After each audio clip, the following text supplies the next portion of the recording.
Welcome back. As your programs grow larger, you will start to notice something.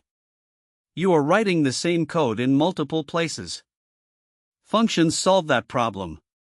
A function lets you write a block of code once, give it a name, and call it whenever you need it. This keeps your code clean, organized, and easy to fix. Let's look at the code. The def keyword tells Python you are defining a function. After def, you write the function name, then parentheses, then a colon. The code inside the function is indented. Here we have a function called greet. It takes one input called a parameter named name. When we call greet Alice, Python runs the function with name set to Alice. When we call greet Bob, it runs again with Bob. One definition. Used multiple times. That is the power of functions. Now look at the add function.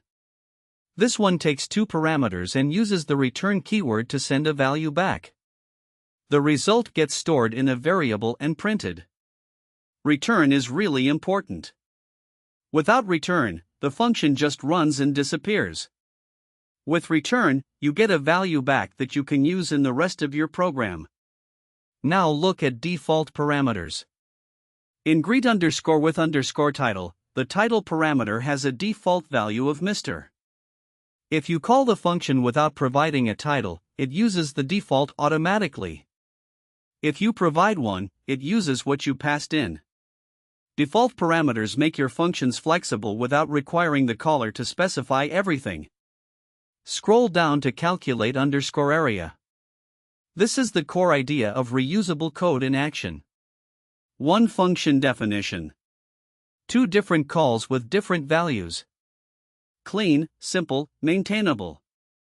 Here is your challenge. Pause the video. Write a function called Celsius _to _Fahrenheit. It should take a temperature in Celsius and return the Fahrenheit equivalent. The formula is F equals C times 9 divided by 5, plus 32. Test it with at least 3 values. See you in lesson 9.